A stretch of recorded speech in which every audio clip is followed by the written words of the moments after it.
Si nous étions logiques, nous devrions donc aujourd'hui, en principe, commencer l'examen de la passion de notre Seigneur, son agonie au Jardin des Oliviers, mais enfin, je pense que quelques jours avant Noël, c'était pas tout à fait le...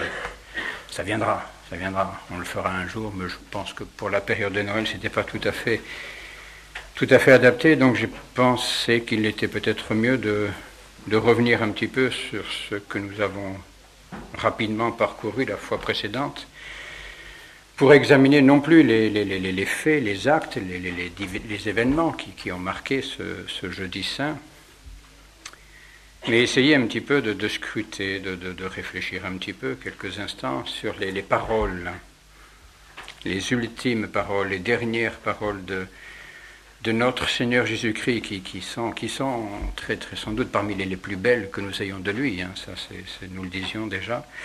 C'est Saint Jean surtout qui nous a gardé ces beaux discours, qu'on appelle le discours après la scène, hein, ces propos qu'il tient à l'intention de ses apôtres, et puis ensuite c'est cette magnifique prière, ça c'est un passage extraordinaire, hein, ça, dans l'Évangile, cette prière du Christ, là, à la fin de ce jeudi saint, avant donc de rentrer véritablement dans son agonie. Ce sont des passages qui sont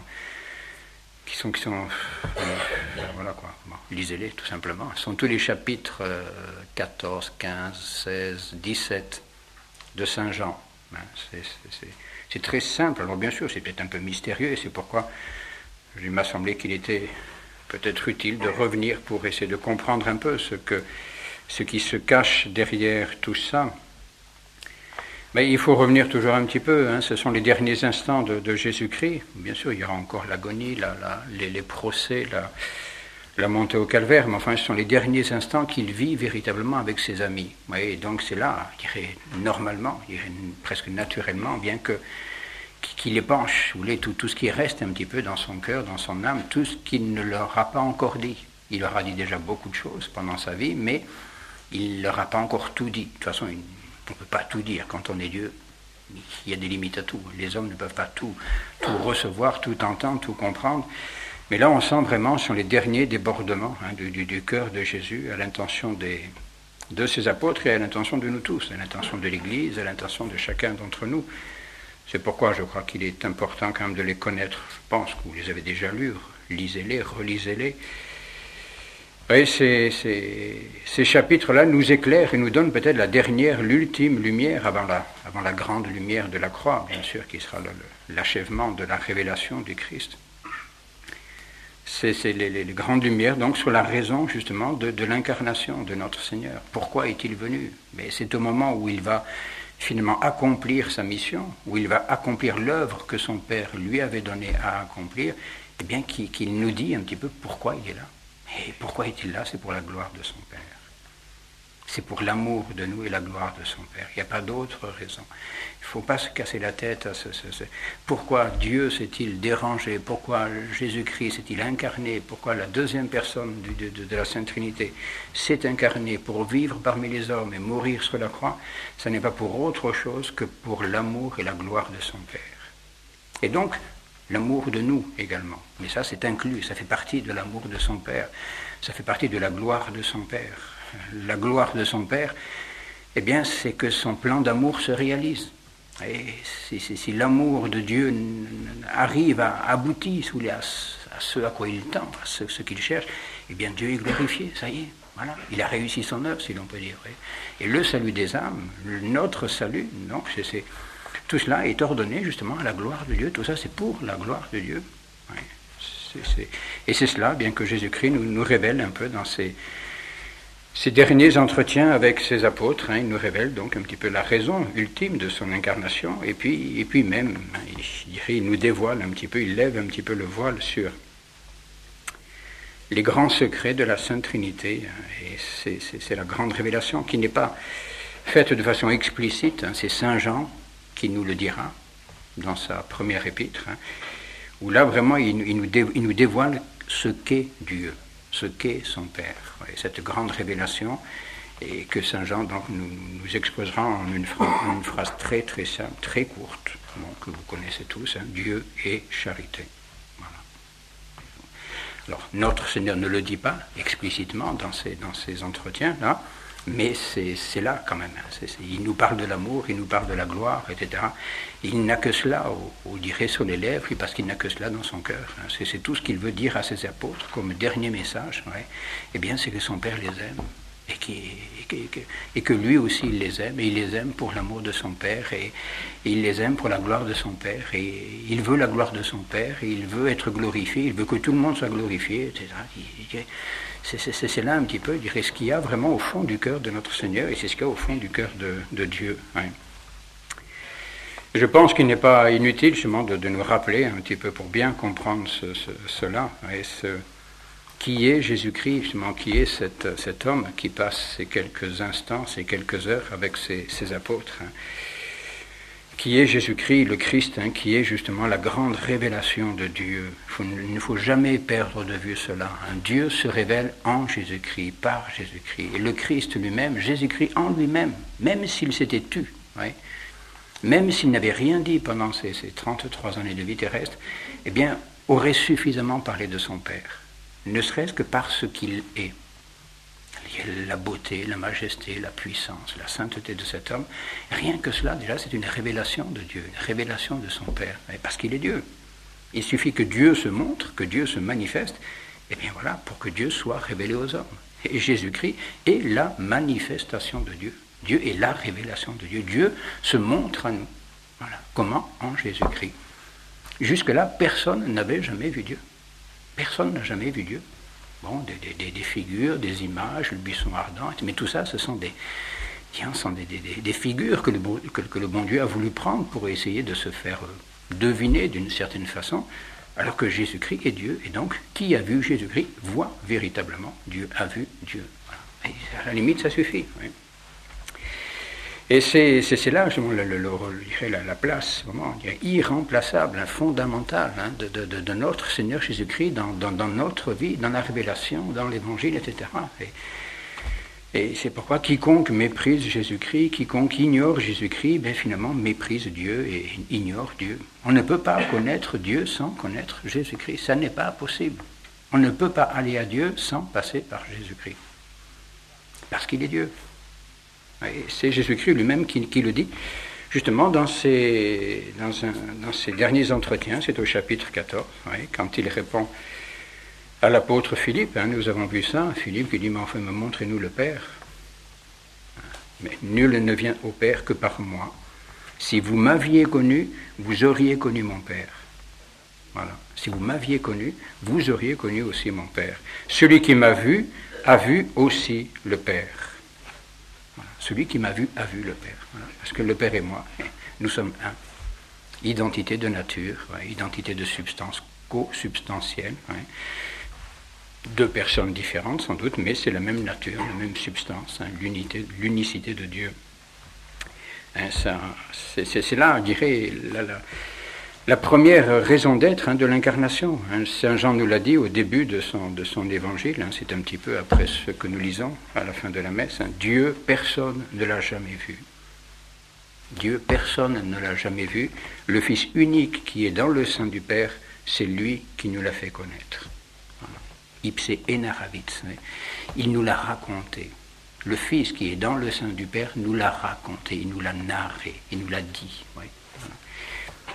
Même s'il s'était tué encore une fois, oui. Il suffit que Jésus-Christ se montre, et bien voilà, pour qu'il dise qui est Dieu, qu'il dise qui est son Père. Oui. Oui. Et c'est cela peut-être qu'il faut, je dirais, toujours garder bien présent au fond de l'esprit, justement, lorsqu'on lit l'Évangile. Oui. Il y a beaucoup de façons de lire l'Évangile. Oui.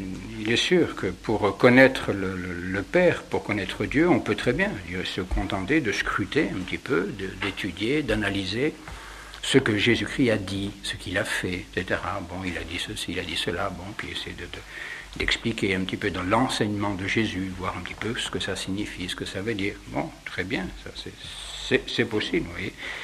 Mais il y a une autre façon, je crois, qui est plus complète, justement, de bien comprendre l'enseignement de notre Seigneur, eh bien, c'est de considérer avant de considérer l'enseignement de Jésus-Christ, de considérer la personne même de Jésus-Christ. Considérer le Christ lui-même, dans son humanité. Entendre précisément que cette humanité du Christ, eh bien, est une manifestation de sa divinité, une révélation du Père, une révélation de la Sainte Trinité. Donc il importe de regarder, vivre, agir le Christ dans sa vie simplement humaine, oui. La façon dont il vit, la façon dont il agit, la façon dont il parle, est déjà une certaine manifestation, une révélation de Dieu. Oui, c'est là sans doute la meilleure solution, hein, et les deux se complètent. Je pense qu'il ne faudrait pas se limiter justement à simplement étudier l'Évangile comme on étudie, je dirais, un livre quelconque. Ouais. Et non, il y a beaucoup plus que ça. Il n'y a pas seulement ce que Jésus-Christ a dit, mais il y a également ce que Jésus-Christ a été, ce qu'il a été, la façon dont il a vécu, la façon dont il a parlé, la façon même dont il s'est tu. Et c'est déjà une révélation de Dieu. Combien de fois l'Évangile nous manifeste que Jésus-Christ se tait. Jésus-Christ ne fait rien, il laisse parler, il ne dit rien. Et Jésus tacebat, il se taisait. Et c'est une façon de manifester la majesté de Dieu, se taire, devant des gens qui vous insultent, des gens qui se moquent de vous. La majesté divine qui est indifférente à tout cela, parce que personne ne peut rien lui faire. Il se tait. Il n'est pas la peine de répondre, qu'est-ce que vous voulez répondre? C'est une belle révélation, ça. Tout est, ouais, je dirais, à considérer un petit peu je pense, dans cet esprit-là. Ouais. Pas seulement, donc, je dirais, l'enseignement, mais également la façon, le mode dont ces choses-là sont faites. Oui, c'est là, sans doute, hein, je pense, moi, la meilleure façon dont Jésus-Christ lui-même a voulu se révéler. Hein, c'est ce que nous disions tout de suite. Quand Philippe lui demandait « Seigneur, montre-nous le Père, et cela nous suffit ». Oui, il avait comme compris un petit peu quelque chose. Ce qu'il fallait voir, c'était le Père. Hein, montre-nous le Père, et cela nous suffit. Et Jésus lui répond, « Il y a longtemps que je suis avec vous et tu ne m'as pas connu. Philippe, celui qui m'a vu a vu aussi le Père. » Celui qui m'a vu a vu le Père. Il n'y a rien de plus à montrer. Voilà. Regarde-moi, tu me connais, et donc tu connais le Père. Et c'est ce que saint Paul a proclamé au début de son épître aux Hébreux. Vous connaissez ce passage peut-être. Après avoir en effet à plusieurs reprises et en diverses manières parlé autrefois à nos pères par les prophètes, Dieu dans les derniers temps nous a parlé par le Fils. Ce Fils, magnifique tout ça, ce Fils qui est le rayonnement de sa gloire et l'empreinte de sa substance. C'est très beau ça, oui. Et les évangiles, les épîtres, oui, sont parsemés comme ça je dirais de petites réflexions comme ça sur ce qu'est le Fils, oui, le rayonnement de la gloire de Dieu. Le rayonnement de la gloire de Dieu, oui, le Fils. Il est lui-même la gloire de Dieu qui rayonne aux yeux des hommes. Oui. Voilà ce qu'il est le Fils. Oui. Il est l'empreinte de la substance de Dieu. L'empreinte de la substance de Dieu. Oui. Bon, la substance de Dieu ne se voit pas. Elle ne peut pas se voir. Dieu est invisible, Dieu est spirituel. Oui. L'empreinte de sa substance, eh bien, c'est une sorte de marque, oui, de trace que laisse cette substance divine qui, elle, ne se voit pas. Mais malgré tout, elle laisse une certaine empreinte, une certaine trace dans nos esprits, dans nos sens, etc. Mais ça, c'est Jésus-Christ qui manifeste donc l'invisible de Dieu. Oui. Et puis, c'est sans doute la plus belle façon, justement, d'entrer en contact un petit peu avec Dieu, non seulement de lire, oui, de ce qu'il a dit, mais d'épier un petit peu tous ses gestes, ses attitudes, oui, tout ça, pour vraiment bien comprendre, rentrer dans sa totale intimité, oui, Jésus-Christ, connaître Jésus-Christ. Et là, sans doute, hein, ces derniers instants, ces chapitres là, de Saint Jean, vraiment nous manifestent peut-être de la façon la plus profonde, la plus vitale, hein, qui est Jésus-Christ, ce qu'il est Jésus-Christ, parce que vraiment il nous révèle son cœur. Il nous révèle son cœur. Sans doute cette révélation, elle se fera d'une façon peut-être encore plus totale, plus absolue sur la croix. C'est clair ça, c'est sûr. La croix est non seulement l'acte par lequel nous sommes sauvés et par lequel nous sommes réconciliés, mais c'est aussi la manifestation, le témoignage le plus total qui soit de l'amour que Jésus-Christ a pour nous. Hein. Mais cette manifestation est quand même un petit peu bon, voilà, un petit peu douloureuse, quoi. Ça nous déchire un petit peu le cœur, alors que là, ces entretiens avec ces apôtres, c'est très doux, très intime, très fraternel, si l'on peut dire. Et vraiment, là, on peut pénétrer un petit peu dans le cœur de notre Seigneur. Hein. C'est vraiment ces chapitres c'est vraiment les chapitres du Sacré-Cœur. C'est le Sacré-Cœur qui s'ouvre déjà, oui, avant de s'ouvrir sur la croix. Mais déjà, il s'ouvre là, il se dévoile un petit peu aux apôtres. Oui.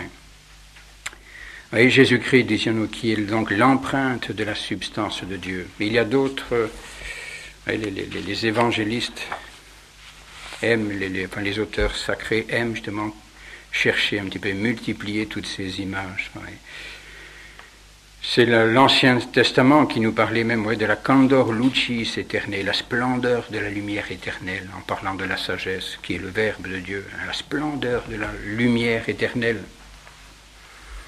L'image de sa bonté, imago bonitatis silius, l'image de sa bonté. Ouais. Bon, Saint Paul, la splendeur de sa gloire et la figure, l'empreinte de sa substance. Ouais. Ou bien Saint Paul, encore dans d'autres épîtres, aux Corinthiens, aux Colossiens, utilise souvent cette formule de l'image. Ouais. Imago et gloria Dei est, l'image et la gloire de Dieu. L'image de Dieu, l'image du Dieu invisible, oui, sans cesse. C'est cela que notre Seigneur, il est l'image, il est, si on peut dire, le visage que Dieu a voulu se donner pour se manifester aux hommes. Oui, ce Dieu que personne ne peut voir, eh bien, ce Dieu a pris un visage. Voilà. Il faut scruter ce visage, il faut scruter un peu le cœur de Jésus-Christ pour comprendre le cœur de Dieu. Oui. Et c'est là un petit peu le rôle, hein, certainement l'intention en tout cas de Jésus-Christ dans ces dernières heures qu'il passe avec ses apôtres, ce qui permettra justement à Saint Jean de dire au début de sa première épître, c'est un très beau passage ça aussi, mais bon, allez voir, mais on sent que Saint Jean, il a envie de tout dire et il n'arrive pas à dire tout ce qu'il a envie de dire. Il a tellement envie de dire tout ce qu'il a vu de beau que la phrase se mélange un peu dans tous les sens. Bon, grammaticalement, c'est peut-être pas extraordinaire, mais c'est magnifique. Et c'est vrai, il faut voir quand ils ont connu une expérience hein, que nous avons peut-être du mal à réaliser, hein, ce que ça a été pour eux. Hein. Saint Jean, hein, surtout, bon, qui a eu droit à ces privilèges d'intimité tout à fait particuliers, hein, l'apôtre bien-aimé. Ce qui était dès le commencement, donc, vous voyez, ça nous ramène un peu au début de l'Évangile. Hein.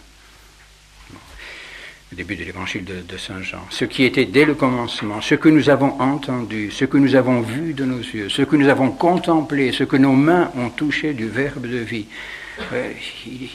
Voilà, tout, c'est-à-dire par tous les bouts un petit peu, on l'a vu, on l'a entendu, on l'a contemplé, on l'a touché. Tellement il est saisi un petit peu par l'immensité de ce privilège qui leur a été accordé. Ouais. Ce que nous avons entendu, ce que nous avons vu de nos yeux, ce que nous avons contemplé, ce que nos mains ont touché du Verbe de vie. Car la vie a été manifestée, et nous l'avons vue, et nous lui rendons témoignage. Et nous vous annonçons la vie éternelle qui était dans le sein du Père et qui nous a été manifestée. Oui. La vie a été manifestée. Et la vie c'est Dieu. Dieu seul est la vie. Nous ne sommes pas la vie, nous avons la vie parce que nous l'avons reçue de Dieu, mais Dieu seul est la vie. Car la vie a été manifestée et nous l'avons vue. Et nous lui rendons témoignage. Et nous vous annonçons la vie éternelle qui était dans le sein du Père et qui nous a été manifestée. Voilà, oui, il a tout à fait compris qui est Jésus-Christ. Hein. Qui est Jésus-Christ? Il est la vie éternelle qui était dans le sein du Père et qui nous a été manifestée. Eh bien, c'est cela qu'ils ont vu, c'est cela qu'ils ont entendu, c'est cela qu'ils ont contemplé et qu'ils ont touché de leurs mains. Oui. Eh bien, cela, ce que nous avons vu et entendu, nous vous l'annonçons. Voilà. Ils n'ont rien d'autre à faire, les apôtres, que d'annoncer justement ce Verbe de vie qu'ils ont vu, qu'ils ont touché, qu'ils ont contemplé. Et c'est le rôle de l'Église. L'Église, depuis les apôtres, n'a pas d'autre mission, d'autre rôle, mais que de maintenir ce vivant, ce Verbe de vie au milieu des hommes et de témoigner du Verbe de vie, de l'annoncer, de le manifester. Ouais. Il est clair, bon, ça vous le savez, nous l'avons déjà nous l'avons déjà étudié un petit peu, qui est Jésus-Christ. Bon, il est homme, bien sûr, mais il est Dieu. C'est le Verbe, parole éternelle. Et donc, expression parfaite de Dieu. Dieu n'a qu'une parole. Oui. Lorsque Dieu se dit à lui-même, lorsque Dieu pense à lui, si l'on peut dire, d'une certaine façon, oui, eh bien, qu'est-ce qu'il se dit? Il se dit son Verbe, il se dit Jésus-Christ. Voilà. Jésus-Christ, il est Dieu exprimé, il est Dieu manifesté. Et quand Dieu dit Jésus-Christ, ben Dieu dit tout. Et lorsque nous disons Jésus-Christ, nous disons tout également. Nous disons tout, nous disons le Dieu fait homme. Et donc nous disons toute la divinité, nous disons toute la Sainte Trinité, nous disons tous les mystères de l'éternité. Nous disons également tout ce qu'il y a d'humain en Dieu, toute l'humanité de Dieu dans le Verbe incarné, oui, donc toute la vie de l'Église. Oui. C'est ce que saint Louis-Marie Grignon de Montfort voulait exprimer dans cette petite formule que vous connaissez. Je vous l'ai déjà dit une fois ou l'autre, je crois, en français ou en latin, au choix. En français, c'est peut-être plus facile pour certains. Celui qui connaît Jésus-Christ, quand bien même il ne connaîtrait rien d'autre, en connaît bien assez, car il connaît tout. Mais celui qui connaîtrait toutes les sciences du monde et qui connaîtrait tout ça, bon, mais qui ne connaîtrait pas Jésus-Christ, celui-là, il ne connaît rien. Mais parce qu'en Jésus-Christ sont enfermés tous les trésors de la sagesse, de la science de Dieu. Voilà, et tout. Vous voulez être savant, vous voulez être intelligent, vous voulez être les plus intelligents du monde, étudiez Jésus-Christ. Bon, peut-être aussi d'autres petites choses à côté, mais étudiez en tout cas Jésus-Christ en premier. En premier. Et ça, c'est la science la plus nécessaire. Il n'y a pas de science plus utile ni plus nécessaire que la connaissance de Jésus-Christ, parce que c'est la connaissance de Dieu, c'est la connaissance de ce pourquoi nous sommes faits, puisque nous sommes faits pour Dieu. Eh oui. Et c'est pourquoi, bon, je m'attarde peut-être un petit peu sur ces... Mais je pense que ce n'est pas mauvais de se replacer un petit peu dans cette perspective, ouais. Oui, c'est une chose que j'évoquais il y a quelque temps, je crois, dans un sermon, justement, c'est savoir que Jésus-Christ, c'est le visage que Dieu a voulu prendre pour se manifester à nous. Oui. Et nous le disions, justement, oui, les hommes ont toujours eu ce besoin. Les hommes ont ce besoin, tous, quel qu'il soit. Les hommes ont besoin lorsqu'ils croient en une divinité, quelle qu'elle soit, oui, ils ont besoin de lui donner un certain visage, de lui donner une certaine représentation, une certaine forme, oui, parce que adorer et servir un Dieu qui n'a aucun visage, c'est difficile quand même. Bon, nous sommes des pauvres êtres humains, nous avons besoin d'images, de représentations, etc. Et c'est pourquoi, justement, dans l'Ancien Testament et dans toutes les peuplades idolâtriques, etc., bien, les hommes ont toujours cherché à se faire des représentations de Dieu, oui. Alors, ces représentations de Dieu, on se les fait à partir de quoi? Ben, à partir de ce que l'on trouve de plus beau dans la nature. Alors, bon, pour se représenter Dieu, bon, cette divinité toute puissante, bon, qu'est-ce qu'on peut donner comme visage? Eh bien, on prend l'être le plus extraordinaire qu'on voit dans la nature. Alors, chez les uns, c'est le soleil, chez d'autres, c'est le hibou, d'autres, je ne sais pas quoi, l'aigle, bon, peu importe, oui, ça c'est bon, ce qui nous apparaît comme étant le plus grandiose, et puis voilà, ben, avec ça on fait un totem, on fait un truc, un machin, je sais pas quoi, et puis voilà. Et c'est avec ça qu'on tombe dans l'idolâtrie, dans tout ce culte de faux dieux, on se fabrique des dieux qui ne sont pas le véritable Dieu. Et c'est pourquoi, justement, Dieu avait interdit, rappelez-vous ça, Dieu avait interdit dans l'Ancien Testament au peuple hébreu de se faire des images de lui-même. C'était interdit. Ne vous faites aucune image, c'était interdit. Bon, voilà. Interdiction de se faire des représentations de Dieu, parce que Dieu se réservait justement de nous donner lui-même l'image de lui. C'est lui-même qui va fabriquer l'image dans laquelle il veut se manifester, être représenté à nos yeux. Et cette image, c'est son Fils. Voilà. Et cette image qui est une image donc spirituelle, invisible au départ en lui-même, eh bien, il va lui donner un visage, oui, en lui donnant un corps humain, une nature humaine. Oui. Et nous ne pouvons pas maintenant adorer Dieu en dehors autrement qu'en adorant Jésus-Christ. Ça n'est pas possible. Oui. Et quelle est la grande révélation que Jésus-Christ va nous faire donc ce soir, là, dans ces derniers entretiens, eh bien, c'est essentiellement justement le cœur de Dieu. Il nous révèle le cœur de Dieu en nous révélant son propre cœur. Enfin, si vous regardez, si vous lisez un peu les évangiles, vous verrez que, bon, bien sûr, on peut trouver un petit peu, on peut sentir un petit peu de temps en temps comme cette révélation de l'amour, cette révélation de la bonté, de la tendresse, de la miséricorde. C'est vrai, ça. Bon, toute cette bonté que Jésus-Christ manifeste aux êtres qu'il côtoie, qu'il rencontre. Ouais. Mais je dirais là, vraiment, ce soir, il va en faire une révélation de son cœur plus explicite et presque unique. C'est tout. Il n'a plus rien d'autre à nous dire maintenant, eh bien, que ce qui vit dans le cœur de Dieu. Ouais. Bon, nous l'avons senti peut-être un petit peu, mais ce n'était pas tellement encore l'objet de la révélation, ouais, pendant ces années, qu'il passait au milieu des Juifs avec ses amis, ses apôtres, etc. Ouais. Quels sont les grands attributs peut-être qu'il a manifestés aux apôtres, aux Juifs qu'il a rencontrés pendant ces 3 années? Ben c'est essentiellement peut-être les attributs de vérité, de puissance et de sainteté. Oui. Vraiment, il a manifesté cette vérité de Dieu par tout l'enseignement qu'il a pu donner. Hein, vérité, enseigner la vérité. Donc, docteur de vérité. Et cela, ceux qui l'ont entendu, ceux qui l'ont suivi, l'ont admis. Nous avons cette répartie, là, justement, de certains serviteurs des Juifs, là, des princes et des prêtres, qui leur dit, mais jamais homme n'a parlé comme cet homme. Jamais homme n'a parlé comme cet homme. Et quand on leur faisait des reproches, mais enfin, pourquoi vous le suivez, etc., ça y est, vous êtes séduits par lui. Mais jamais homme n'a parlé comme cet homme. Parlez comme lui, puis à ce moment-là, on vous suivra. Jusqu'ici, on n'a trouvé personne qui soit capable de parler comme lui. Oui. Donc, docteur de vérité, d'une vérité, justement, suffisamment puissante pour captiver les esprits et convaincre les esprits. Oui.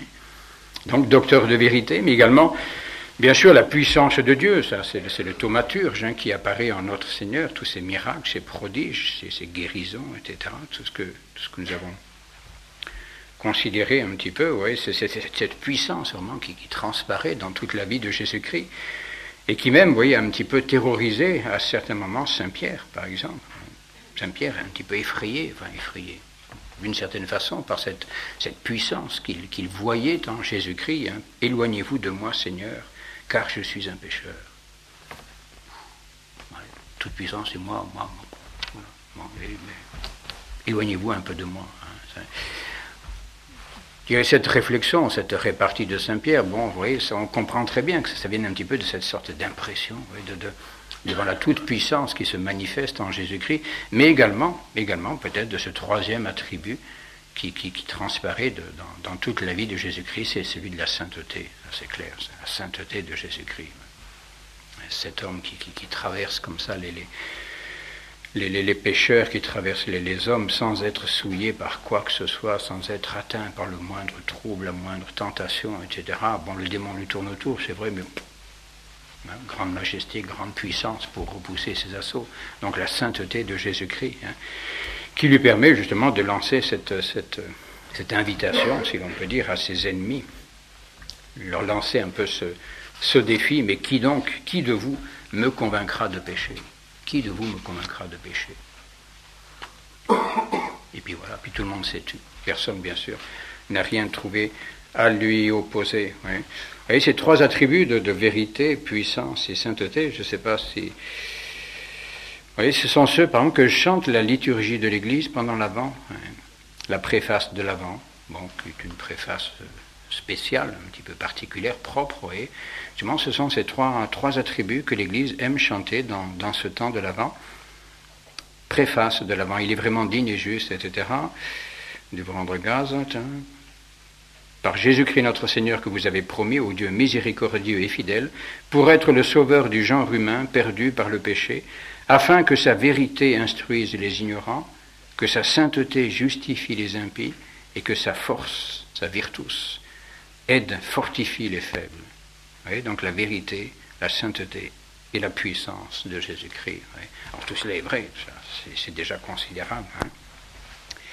Et c'est là déjà une révélation splendide de cette vérité, de cette puissance, de cette sainteté de Dieu. Mais au-delà de tout cela, eh bien, il y a quand même quelque chose de plus vital, de plus vivant. Oui. La source un petit peu de tout cela. Oui.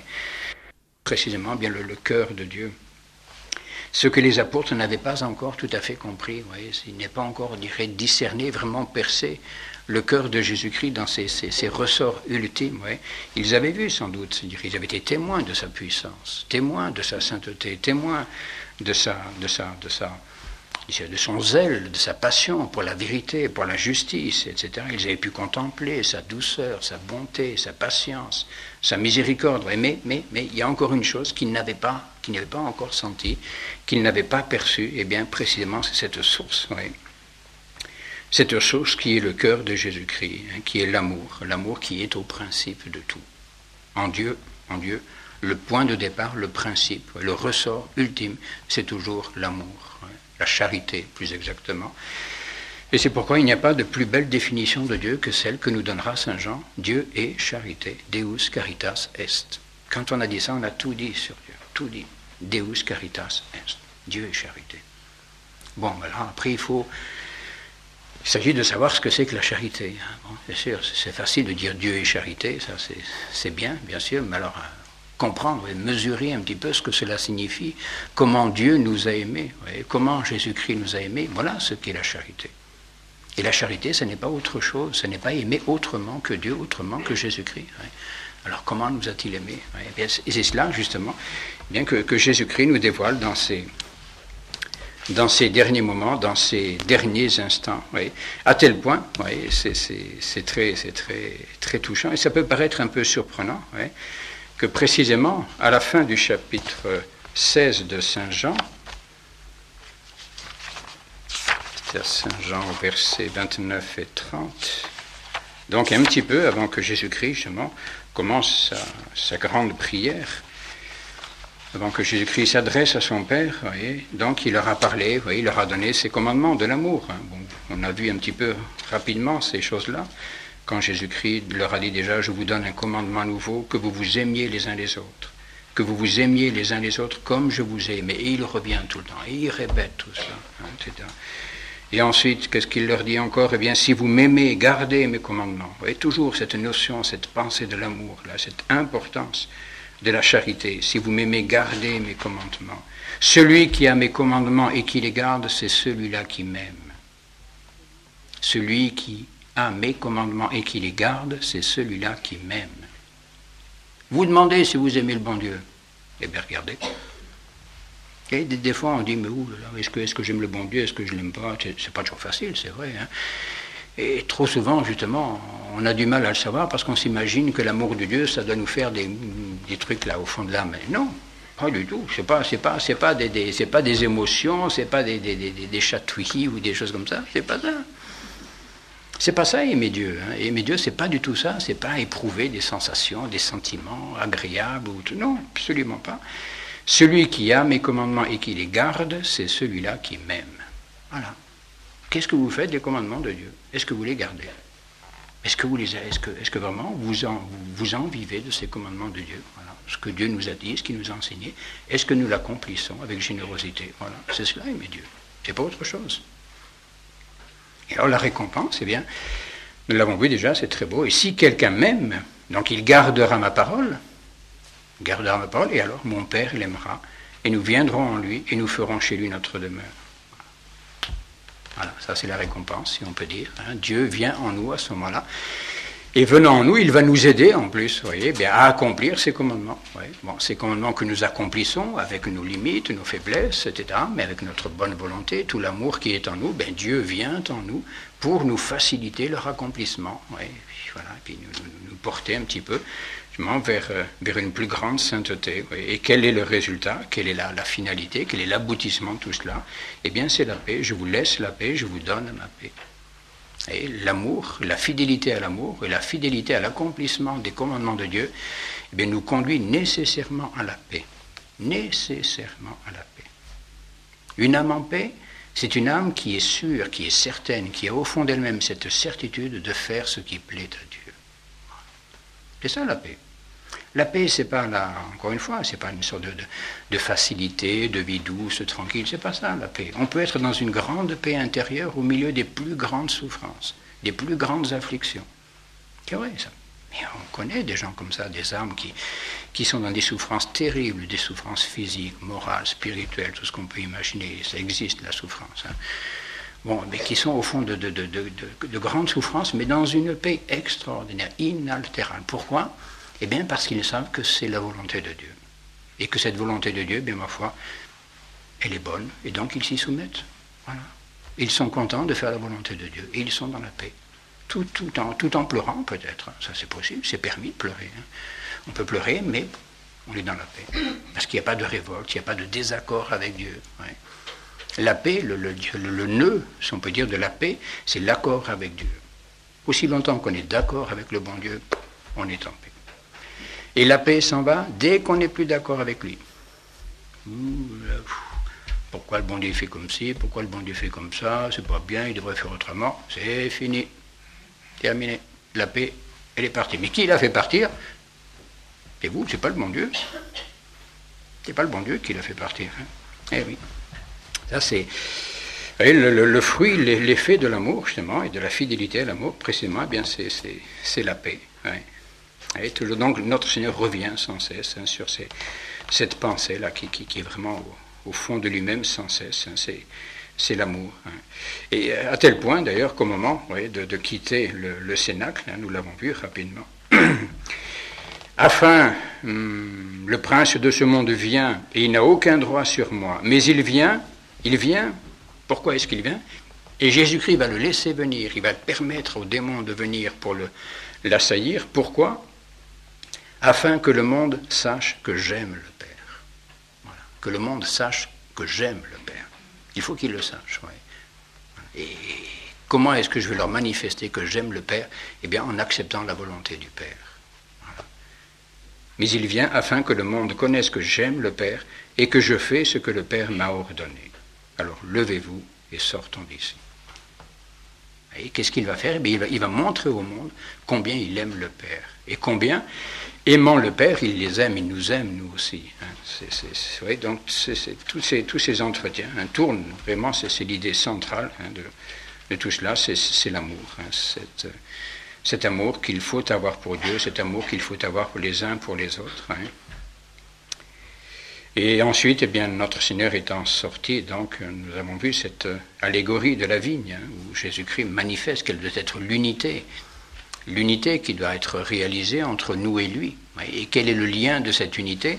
Bien sûr, c'est la foi, d'abord, il faut croire en lui, ça c'est clair. Hein. Si nous ne croyons pas en lui, nous ne pouvons pas l'aimer, c'est vrai. C'est la foi qui soude nos âmes, qui soude nos cœurs à Jésus-Christ. Et puis ensuite, eh bien, qu'est-ce qui va passer entre lui et nous? Eh bien, c'est la charité. La vie de Dieu, c'est la charité. Et une âme chrétienne, c'est une âme qui vit de la vie de Dieu, de la vie de Jésus-Christ, de la vie de la grâce, et ça, c'est la charité. Hein, mais qui n'est possible que s'il y a, bien sûr, d'abord radicalement la foi, pour croire en Jésus-Christ. Hein. Et là, notre Seigneur leur répète encore une deuxième fois ce nouveau commandement. Ceci est mon commandement, que vous vous aimiez les uns les autres comme je vous ai aimé. Hein, c'est vraiment... Il ne pense qu'à ça. Hein. Aimez-vous, pratiquez le commandement de l'amour. Aimez mon Père et aimez-vous les uns les autres. Hein. Comme je vous ai aimé. Hein. Nous l'avons vu déjà, cela, la dernière fois. Hein. Et oui, c'est ça, c'est à cela que je voulais en venir. Je fais des petites digressions, c'est pas trop grave, j'espère du moins. Mais c'est qu'après tous ces grands discours, ouais, dans tous ces entretiens, ces méditations, si on peut dire, de Jésus-Christ, sur l'importance de la foi, l'importance de l'amour, ouais, eh bien c'est là que ses disciples lui dirent alors, et voici que maintenant vous parlez ouvertement et vous ne dites plus de paraboles. Ah, ils ont compris. Ça y est. Vous voyez, c'est une phrase qui peut paraître un petit peu mystérieuse, parce que si vous lisez ces chapitres 14, 15, 16 de Saint Jean, bon, je ne sais pas si vous comprenez tout exactement ce qui s'y dit, etc. C'est pas très facile, il est bon de s'y arrêter un petit peu. Alors que les apôtres qui, eux, étaient là, vous voyez, bon, qui ont entendu ces mêmes discours et qui ont vu, qui ont peut-être senti, en plus, j'irais dans la façon dont Jésus-Christ s'exprimait, je ne sais pas, dans les attitudes, les expressions de voix, etc., mais ils ont compris ce qui se passait. Ils ont compris, il y a tout cet amour qui débordait du cœur de notre Seigneur Jésus. Et là, ils ont compris. Enfin, ça y est, ils ont compris. Voilà, enfin, que vous ne parlez plus en parabole. Ça y est, Maintenant, on vous comprend. Voilà. Et pourquoi? Mais parce que c'est le cœur qui parle, tout simplement. C'était plus, vous voyez, tellement des questions de raisonnement intellectuel, etc. Mais vraiment, il comprenait que ce cœur de Jésus-Christ ne pouvait plus se retenir d'aimer son Père et de les aimer. Voici que maintenant, vous parlez ouvertement et vous ne dites plus de paraboles. Maintenant, nous savons que vous savez toutes choses et que vous n'avez pas besoin que personne vous interroge. Voilà pourquoi nous croyons que vous êtes sortis de Dieu. Ils comprennent, ça y est. Nous comprenons que vous êtes sortis de Dieu, que vous venez de Dieu. Et parce que cet amour qui jaillit de votre cœur, on sent bien qu'il jaillit du cœur de Dieu. C'est l'amour de Dieu, ça. Ce n'est pas un amour simplement humain, c'est un amour qui vient de bien plus loin que d'un simple cœur humain. Ils ont compris. Mais oui. Et cet amour de Jésus-Christ donc, qui transparaît dans tous ces entretiens. Et c'est pourquoi, c'est Saint Jean qui dit cela au début du chapitre 13. Ouais, ayant aimé les siens qui étaient dans le monde, il les aima jusqu'à la fin. Il les aima jusqu'à la fin. Qu'est-ce qui va le conduire jusqu'à la fin? C'est l'amour. Ouais, c'est cela qui va le conduire sur la croix. Et c'est tout cela qui vibre un petit peu dans son âme. Et c'est ce qui fera dire encore à Saint Paul, le Christ nous a aimés et il s'est livré pour vous. C'est là la clé, c'est là la réponse à tout. Si vous posez des questions sur Dieu, quelle que soit la question que vous posez, la réponse elle est là, c'est la charité. Il nous a aimés et il s'est livré pour nous. Bon, ça ne veut pas dire que ça donne toutes les réponses concrètes à tous les détails de la vie, mais ça permet en tout cas bien souvent de trouver la bonne réponse. Oui. L'amour. Ramenons tout cela à la charité et à la croix. Parce que attention, la charité, elle passe par la croix. Elle ne va pas s'arrêter au soir du jeudi saint, elle va continuer au vendredi saint. Mais bien souvent, la réponse, elle est là. Elle est là. C'est par amour pour nous. C'est par amour pour nous que parfois il nous déchire un peu. C'est pour nous purifier, c'est pour nous arracher à des choses auxquelles nous sommes trop attachés, des choses que nous aimons trop, je ne sais pas. On peut, tout est possible. Ça. Mais je pense que chacun d'entre nous, si vraiment chacun est bien lucide, quand il y a des difficultés, des problèmes, des soucis, des souffrances, mais regardons un petit peu ce que ça déchire en moi, quoi. Est-ce que ce n'est pas quelque chose qu'il faut déchirer pour que, véritablement, je sois capable de mieux aimer Dieu, de mieux aimer mon prochain? Qui sait? Voyons. Mais il faut bien comprendre que cet amour de Jésus-Christ, cet amour qu'il nous porte et qu'il porte à son Père, c'est le même amour. Il n'y a pas deux façons d'aimer. Le Christ a aimé Dieu, comme bien sûr aucune créature ne pourra jamais le faire. C'est une charité qui est sans mesure, qui est infinie, puisque c'est la charité de Dieu même. Et cet amour qui jaillit du cœur de notre Seigneur, c'est d'abord un amour pour son Père, c'est sûr. L'être qu'il aime le plus au monde, et avant tout autre, c'est son Père, c'est clair. C'est cet amour substantiel qui est la vie de la Sainte Trinité. Et c'est cela qui est au cœur, qui est à la racine de tout. Mais précisément, c'est parce qu'il aime son Père qu'il va accomplir sa volonté, comme il nous le dit, comme il nous l'a dit. Et c'est parce qu'il aime son Père, bien qu'il aime justement l'œuvre de son Père. Et ça c'est normal, ça, je dirais, c'est tout à fait logique. Quand on aime quelqu'un véritablement, on aime, je dirais, tout ce qu'il fait. C'est quelqu'un qu'on aime, dont on connaît la perfection, dont on connaît l'excellence, mais tout ce qu'il fait, on l'aime de la même façon. C'est évident, ça. C'est évident. Entre nous, c'est pourquoi je n'ai jamais compris, moi, comment on peut dire certains de nos anciens amis, disons, peuvent nous dire, mais nous avons une grande vénération pour Monseigneur Lefebvre, mais quant à la fraternité Saint-Pédis, permettez, laissez-nous tranquille avec ça. Comment peut-on aimer, dirait le fondateur, sans aimer la fondation? Il y a quelque chose qui ne va pas très bien, moi. Que nous ayons des défauts, ça je vous l'accorde très volontiers, et des défauts que n'avait pas Monseigneur, ça je vous l'accorde aussi tout à fait volontiers, ça c'est évident, mais ça c'est pas la question. L'œuvre de Monseigneur, c'est Monseigneur, si vous voulez. Et si on aime Monseigneur, on aime sa fondation, on aime son œuvre, de la même façon. Tout en peut-être mesurant, faisant la part des choses, c'est sûr, avec toutes nos maladresses et nos défauts qui nous appartiennent. Mais ça, je dirais, ces erreurs et ces maladresses, c'est pas la faute de Monseigneur, ça. C'est notre faute à nous, c'est pas la sienne. Bon. Je ferme la parenthèse, quoi. Je ne pense à personne en particulier. Mais vis-à-vis de Dieu, c'est ça. Et Jésus-Christ aime son Père, il aime Dieu, et donc il aime également son œuvre. Il aime la création, c'est évident. Ça, et l'amour que Jésus-Christ portait à la création, il transparaît dans tout l'Évangile. Il est tout le temps en train de contempler la nature et de prendre ses illustrations pour les paraboles dans la nature, etc. Donc tout ça est beau, tout ça est bon, tout ça est magnifique. Ouais. Et essentiellement, bien sûr, cet amour qu'il a pour son Père, le porte vers son œuvre, qui est l'œuvre, bien sûr, qui est au sommet de sa création, bien c'est l'homme. Et c'est l'amour de l'homme. Il est vrai que Jésus-Christ aime l'homme. Il aime les êtres humains, ça c'est évident. S'il n'aimait pas les êtres humains, il n'aimerait pas son Père. Oui, c'est évident. Aimant son Père, il aime l'œuvre de son Père, il aime donc l'homme qui a été fait à l'image et à la ressemblance de Dieu. C'est normal. C'est normal, ça. Jésus-Christ ne peut pas ne pas aimer les êtres humains. Et c'est pourquoi, justement, voyant cette créature qui est le chef-d'œuvre de la création, qui est l'homme, défiguré, frustré, justement, par le péché de cette vie éternelle à laquelle elle est destinée, c'est pour cela, justement, que Jésus-Christ va monter au calvaire, voilà, pour mettre la mort à mort, pour détruire la mort, pour détruire le péché. Et tout cela, c'est pour la gloire de Dieu. Et essentiellement, bien sûr, cet amour qu'il a pour son Père, le porte vers son œuvre, qui est l'œuvre, bien sûr, qui est au sommet de sa création, c'est l'homme. Et c'est l'amour de l'homme. Il est vrai que Jésus-Christ aime l'homme. Il aime les êtres humains, ça c'est évident. S'il n'aimait pas les êtres humains, il n'aimerait pas son Père. Oui, c'est évident. Aimant son Père, il aime l'œuvre de son Père, il aime donc l'homme qui a été fait à l'image et à la ressemblance de Dieu. C'est normal. C'est normal, ça. Jésus-Christ ne peut pas ne pas aimer les êtres humains.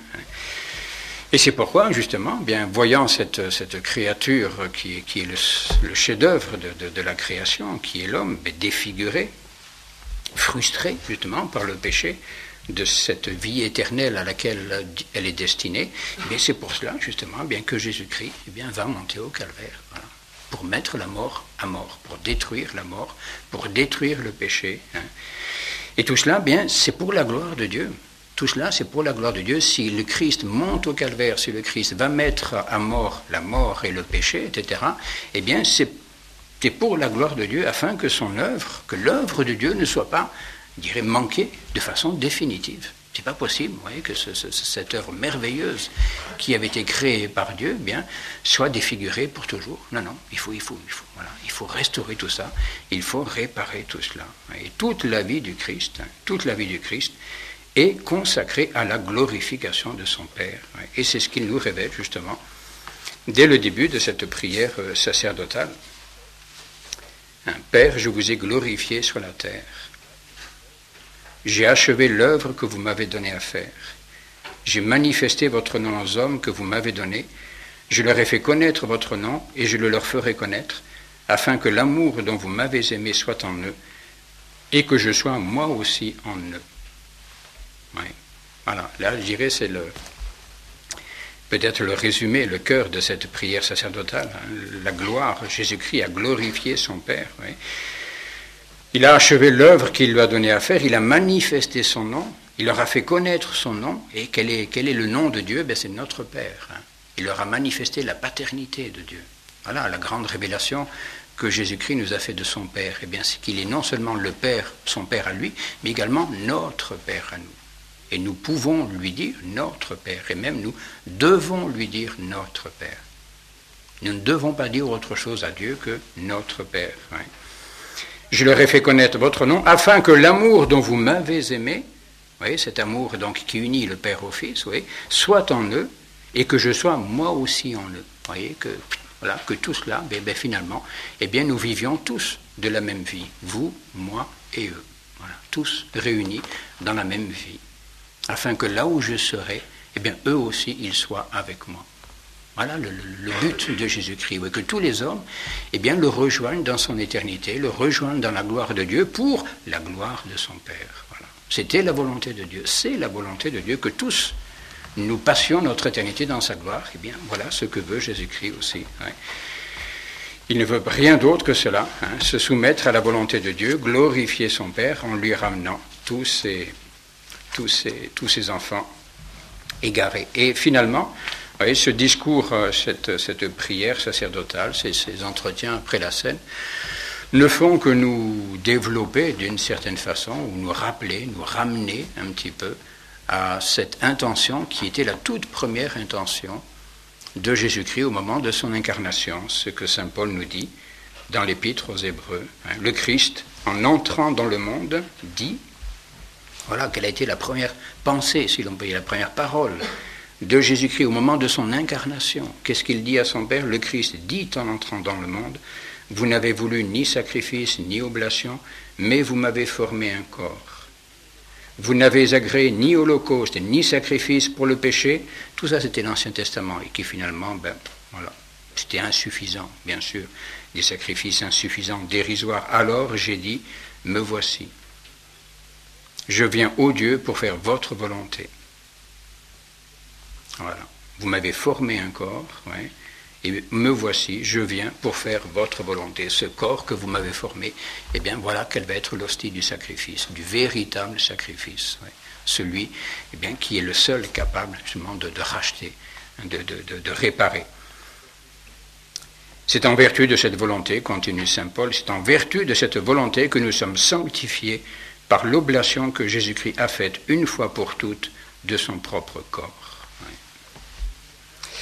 Oui, mais n'oublions pas ne perdons pas de vue justement que c'est toujours Dieu. Bien sûr, nous pouvons être émus, touchés, il le faut, je crois, de cet amour que le Christ nous manifeste, qu'il manifeste à ses apôtres, qu'il manifeste aux pécheurs. Tout cela, c'est vrai, tout cela est très très beau, mais n'oublions jamais que c'est Dieu que le Christ aime en nous. Attention, le Christ, Jésus-Christ, ne nous aime pas pour nous-mêmes. Il nous aime pour son Père. Parce qu'en soi, on n'est pas très brillant, nous. On n'est pas très aimable, on n'est pas très... Bon, un petit peu, j'espère, mais enfin, c'est pas extraordinaire toujours. Quand on regarde bien au fond de soi-même, mais comment peut-il m'aimer? Quel courage, Mais oui, mais c'est pas nous qui l'aime. Oui, bien sûr, il nous aime, mais finalement, son amour ne s'arrête pas à nous. Et son amour, c'est son Père. Ouais. C'est Dieu que Jésus-Christ aime en nous. C'est la gloire de son Père qu'il veut avant tout, en accomplissant justement pour nous toute la justice et en restaurant dans nos âmes la vie divine. Ouais.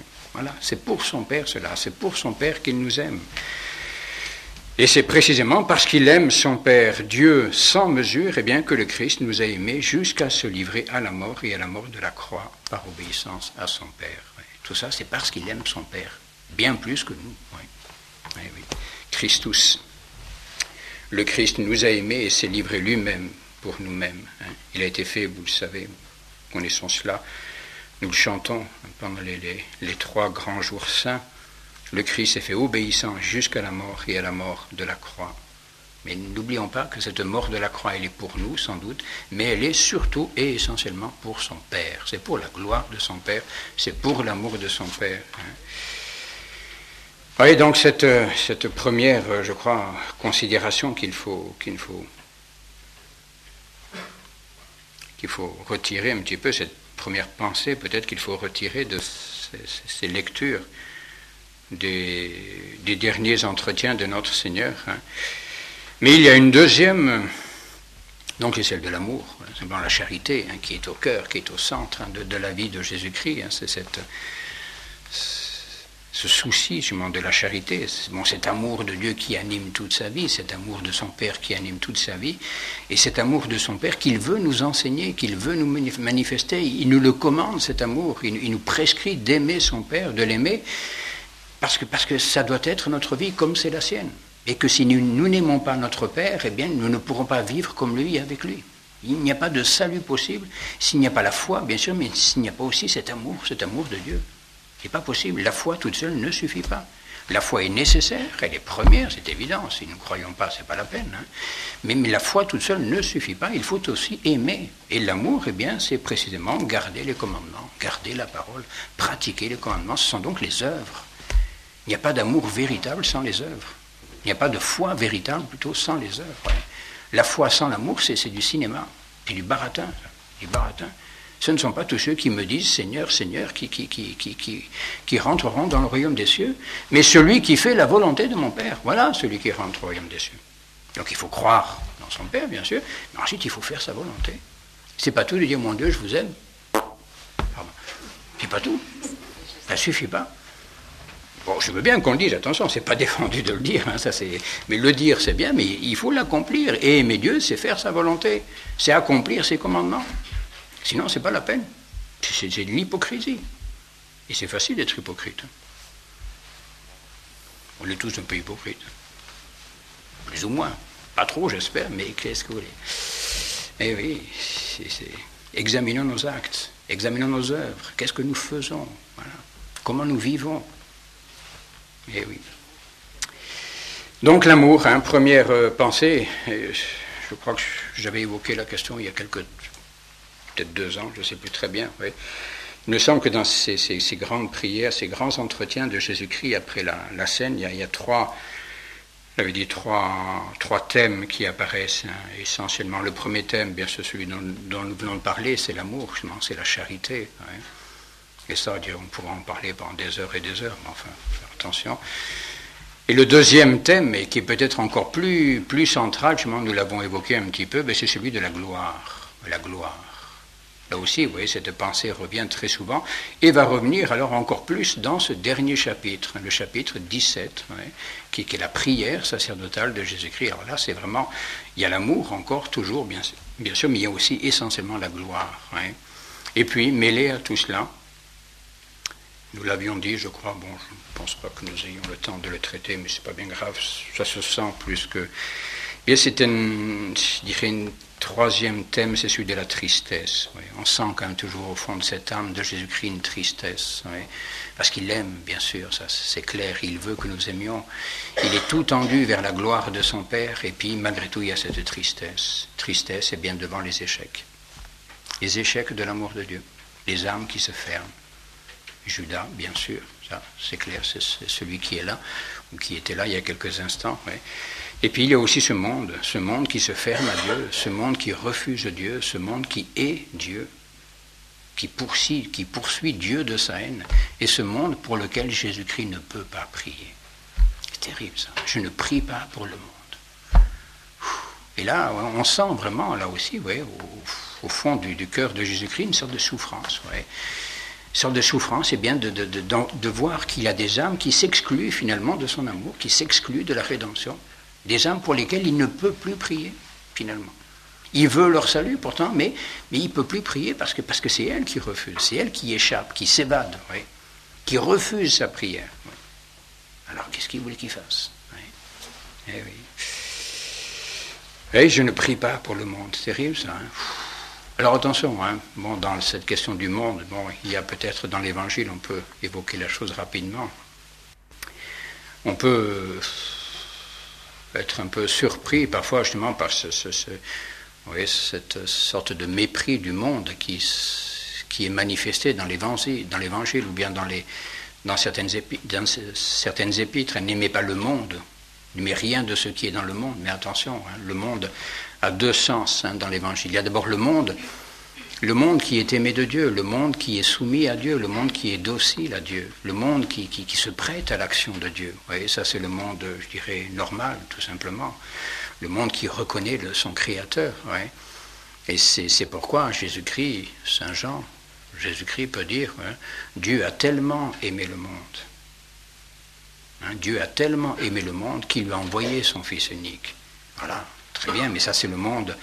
C'est le monde soumis à Dieu, hein, le monde qui accepte Dieu. Alors il est sûr que celui-là, Dieu envoie son Fils pour son salut, pour son rachat, bien sûr, ça c'est clair. Et Dieu l'envoie pour tout le monde, ça c'est évident. Ça. Le monde entier est inclus dans l'amour de Dieu. Dieu n'exclut personne de son amour. Dieu veut que tous les hommes soient sauvés. Et donc, d'une certaine façon, Dieu et Jésus-Christ prient pour tous les hommes. Et Jésus-Christ meurt sur la croix pour tous les hommes, pour le salut de tous les hommes. Mais, il y en a qui échappent, qui refusent cet amour, qui refusent la rédemption, qui refusent la croix, qui refusent le calvaire, etc. Et c'est celui-là, c'est cette part du monde que Jésus-Christ nous prescrit de ne pas aimer, nous prescrit à laquelle il ne faut pas nous mêler. C'est le monde qui est ennemi de Dieu. Et celui-là, Jésus-Christ ne prie pas pour lui. C'est pas qu'il ne le veuille pas, mais c'est cette part du monde qui ne veut pas. Qui ne veut pas. Alors qu'est-ce que vous voulez qu'il fasse? Il a fait tout ce qu'il pouvait, il est monté au calvaire, il est mort pour eux quand même, mais ils n'en veulent pas. Alors cela, il ne faut surtout pas se mêler avec eux, surtout pas se mêler avec eux, parce qu'on risquerait d'être contaminé. Et à ce moment-là, peut-être nous aussi, d'être exclus de l'amour de Dieu. Voilà. Au début, peut-être par inconscience, fragilité, faiblesse, et puis petit à petit, par complicité. Attention, attention. Le monde n'est pas pour nous. Ce monde-là n'est pas pour nous. Nous, notre monde, c'est précisément ce monde pour lequel Jésus-Christ a versé son sang et qui a accepté ce sang. Et qui essaie de faire fructifier ce sang pour aimer Dieu, pour aimer le Père, comme Jésus-Christ l'a aimé. Donc nous disions ces trois thèmes, le thème de l'amour, le thème de la tristesse, bon, ça, il suffit de lire un petit peu, puis le thème de la gloire. Je pense qu'il est peut-être utile de nous arrêter aussi quelques instants sur ce thème de la gloire, parce que c'est une notion, je crois, qui est mal connue, la gloire. Oui. Et Jésus-Christ commence donc cette grande prière qu'on appelle la prière sacerdotale, elle est très très belle, lisez-la, il faut la lire, bon, vous connaissez tout ça par cœur de toute façon. Et ces dernières paroles à ses apôtres, à ses disciples, c'est très beau ça aussi, ça c'est pratiquement, on dirait, son dernier message avant de monter sur la croix, ayez confiance, j'ai vaincu le monde. Ah bien, alors, pas avoir peur, faut pas trembler, pas douter, ayez confiance, j'ai vaincu le monde. Voilà. Ayant dit cela, ainsi parla Jésus, et levant les yeux au ciel, il dit, voilà. Et là, à la limite, il oublie presque un petit peu ce qui se passe autour de lui. Père, l'heure est venue. Glorifiez votre Fils, afin que votre Fils vous glorifie, puisque vous lui avez donné pouvoir sur toute chair, afin qu'il donne la vie éternelle à tous ceux que vous lui avez donnés. Or, la vie éternelle, c'est qu'ils vous connaissent, vous, le seul vrai Dieu, et celui que vous avez envoyé, Jésus-Christ. Magnifique tout ça, méditez tout ça, c'est splendide ça, qu'est-ce que vous voulez faire de plus beau ça, Voilà le cœur de Jésus-Christ, il est là le cœur de Jésus-Christ, il n'est pas ailleurs, il ne faut pas le chercher ailleurs. Et oui, l'heure est venue, Père, l'heure est venue. Et cette heure pour laquelle il est venu, elle est là, elle est venue l'heure. Et cette heure, si vous vous rappelez, la première fois où Jésus-Christ nous a parlé de son heure, c'était à Cana, début de sa vie publique. Voilà, femme, mon heure n'est pas encore venue. Voilà, c'est pas encore l'heure. La Sainte Vierge qui lui demandait de s'occuper un petit peu de ses pauvres, voilà. Mais mon heure n'est pas encore venue. Et pourtant, il va faire le miracle. Vous voyez.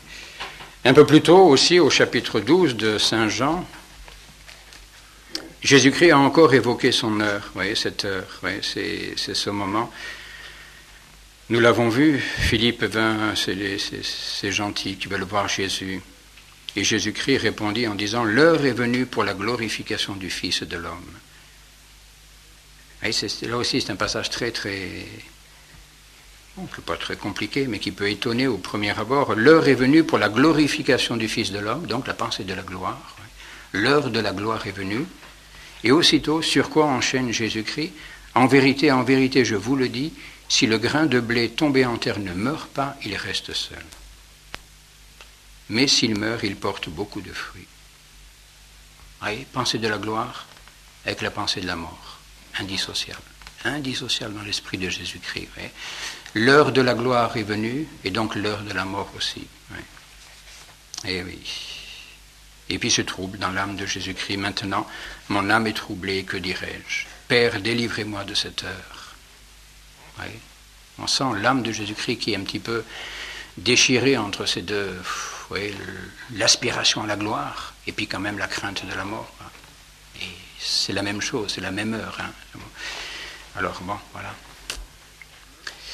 Père, délivrez-moi de cette heure, mais c'est pour cela que je suis arrivé à cette heure. Alors Père, glorifiez votre nom. Toujours le souci de la gloire de son Père qui l'emporte sur la crainte de la mort. Glorifiez votre nom. Et alors vint une voix du ciel, je l'ai glorifié, et je le glorifierai encore. La réponse du Père, oui, je le glorifierai.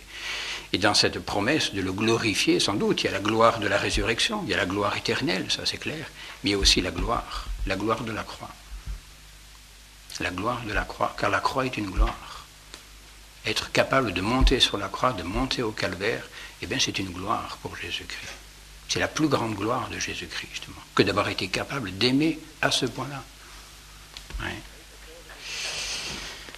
Et cette heure de Jésus-Christ, donc, et c'est cette heure, donc, qui bien sûr, qui commence, c'est la pensée de cette heure qui commence cette grande prière qu'il adresse à son Père. La voici venue l'heure. Père, l'heure est venue, glorifie ton Fils, afin que ton Fils te glorifie. Oui. Donc cette association, et ça il ne faut jamais l'oublier, de la croix, de la mort et de la gloire. Oui. Et c'est pourquoi une vie chrétienne ne peut pas faire l'économie de la croix. Ce n'est pas possible. Les chrétiens qui rêvent d'une vie non crucifiée, ils sont dans l'illusion complète. Ça ne veut pas dire qu'on sera crucifié du premier jour au dernier jour. Bon, quand même pas. Bon, le bon Dieu est bon quand même, il sait très bien qu'on ne peut pas tout faire. Hein. Mais une vie chrétienne doit être marquée du signe de la croix, d'une certaine façon. Il n'y a rien à faire. Oui.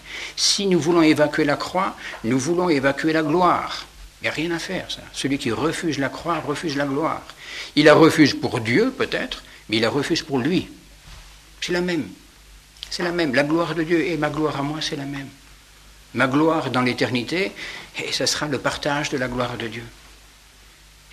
Alors si je ne veux pas glorifier Dieu ici-bas, il ne faut pas croire que moi, je vais ensuite jouir de la gloire. C'est pas possible. Je refuse la gloire. Moi, je la refuse, terminé. Mais glorifier Dieu, eh bien, ça nous impose à certains moments de suivre Jésus-Christ jusqu'au calvaire, jusqu'à la croix. Hein, on ne peut pas faire de séparation, pas plus qu'il n'y en a eu dans la vie de Jésus-Christ. Dans notre vie elle-même, nous ne pouvons pas faire de séparation entre la croix et la gloire. Hein. Il faut bien comprendre justement que pour le chrétien, la mort n'est pas une extinction, si on peut dire.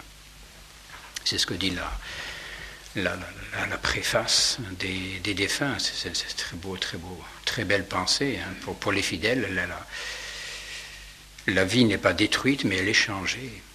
La vie n'est pas détruite, mais elle est changée. Quelqu'un qui meurt, en fait, il ne meurt pas vraiment. Comme disait celle que vous connaissez, j'entre dans la vie. Mourir, c'est entrer dans la vie éternelle, dans la vie de la gloire. Voilà. Et donc, vous voyez, il n'y a pas de vraie séparation entre la mort et la gloire. La mort, normalement, c'est l'entrée dans la gloire. Pour les fidèles, bien sûr, pour ceux qui sont dans l'amitié de Dieu, pour ceux qui ont cherché la gloire de Dieu toute leur vie, bien cela, au dernier jour, eh bien, ils entreront dans la gloire du Père. C'est évident, cela. Oui, c'est évident. Et cette gloire, mais qu'est-ce que c'est que cette gloire, justement, vous voyez, parce que l'Évangile en parle, la Sainte Écriture en parle, l'Église en parle tout le temps, mais qu'est-ce que c'est que la gloire? Et c'est un mot très important, fondamental. Moi, je pense, je regrette même il faudrait faire des sermons, des conférences, tout ça, sur la gloire. C'est un peu difficile, je veux bien, mais c'est vrai, parce que on en parle tout le temps, mais on ne sait pas ce que c'est. Et alors c'est peut-être le mot qui revient le plus souvent dans les Saintes Écritures. Ouais. Et c'est malheureusement, bon, je ne veux pas faire de bagarre ici, mais dans certains catéchismes, pourtant, qu'on nous donne comme tout à fait traditionnels, etc., vous voyez, bon, disons des catéchismes des années 30, 40, 50, etc., vous voyez, eh bien, vous verrez, cherchez un peu le mot gloire, vous verrez qu'il a disparu. C'est effrayant, ça. De penser que dans certains catéchismes, sous prétexte de pédagogie, de ceci, de machin, etc., vous voyez, eh bien, le mot gloire a été évacué. On ne veut plus enseigner aux enfants que nous sommes faits pour la gloire de Dieu, qu'il faut glorifier Dieu. La gloire de Dieu, c'est un mot qui a pratiquement disparu. Oui. C'est effrayant, ça. Alors que c'est essentiel. Si on veut bien comprendre ce qu'est une vie chrétienne, ce qu'est une vie humaine normale, on ne peut pas sans cette idée de la gloire de Dieu, et la gloire qui nous est destinée à nous, en Dieu, dans la même gloire de Dieu. Qu'est-ce que c'est que la gloire? Eh bien, qui est justement le mot majeur, peut-être, de cette grande prière de Jésus-Christ. Bien, la gloire, c'est d'abord, c'est la sainteté de Dieu. Vous voyez, c'est l'excellence de Dieu, c'est la perfection de Dieu. Mais la notion de gloire, inclut en plus, je dirais, le rayonnement. Oui. La gloire, oui, ça donc, ça inclut sous les deux éléments une certaine perfection, une certaine excellence, sainteté, vous voyez, mais en même temps, oui, ce rayonnement, selon la définition scolastique, vous voyez, clara cum laude notitia. Voilà, vous avez tous compris ce que ça veut dire. Oui. C'est une connaissance, la gloire, c'est une connaissance accompagnée de louange. Oui. Oui, donc, glorifier quelqu'un, oui, si je veux glorifier quelqu'un, il faut que je connaisse d'abord sa sainteté, son excellence, sa perfection, vous voyez, que je la connaisse, et puis ensuite que je loue, que je chante, si vous voulez, les louanges de cette perfection. C'est ça, glorifier Dieu. Donc, vous voyez, la gloire de Dieu, pour nous, du moins, eh bien, ça inclut d'abord de connaître Dieu, de connaître sa sainteté, connaître sa perfection, connaître sa bonté, connaître son amour, connaître tous ses attributs, tout le bien qu'il a fait, puis ensuite, eh bien, si vous voulez, que toute cette connaissance, eh bien, jaillisse un petit peu en expression de louange, etc. Hein. C'est ça la gloire. Oui. Donc, c'est le rayonnement de la sainteté de Dieu, de sa splendeur, oui, dans sa création. Oui.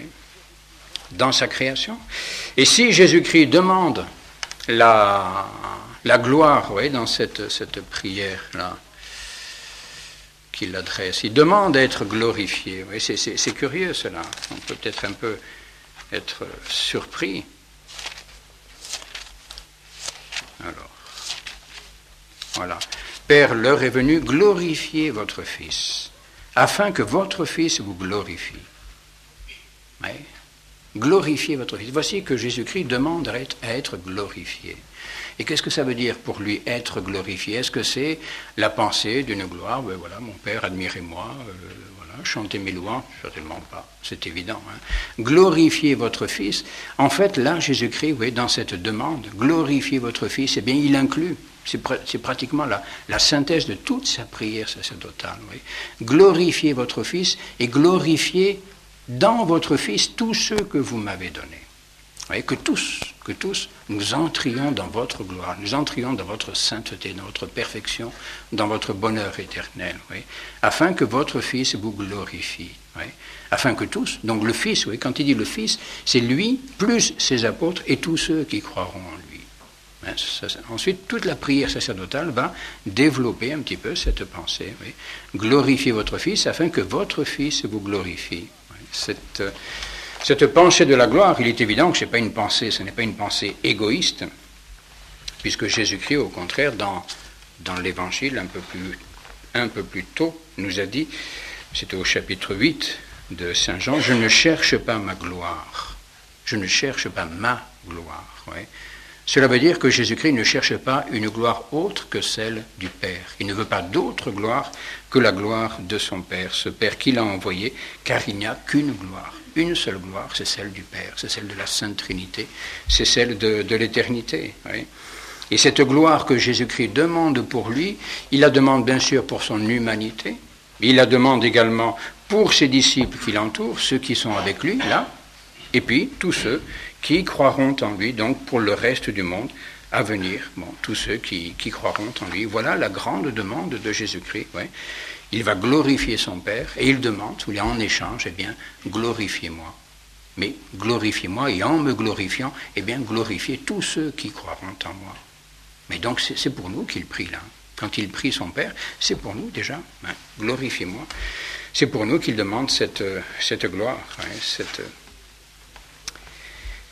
Et ce n'est rien d'autre que cela, hein, que Jésus-Christ demande, hein, que cette gloire essentielle de Dieu, vous voyez, ce bonheur qui est en Dieu, cette lumière qui est en Dieu, cette splendeur qui est en Dieu, bien que tout cela rejaillisse, vous voyez, sur chacun d'entre nous. Hein. C'est le rayonnement, en fait, qu'il demande, le rayonnement de cette gloire infinie sur, eh bien, toutes nos âmes défigurées par la catastrophe du péché originel et par toutes les catastrophes que sont tous nos péchés. Voilà ce qu'il demande. Glorifie ton Fils afin que ton Fils te glorifie. Oui.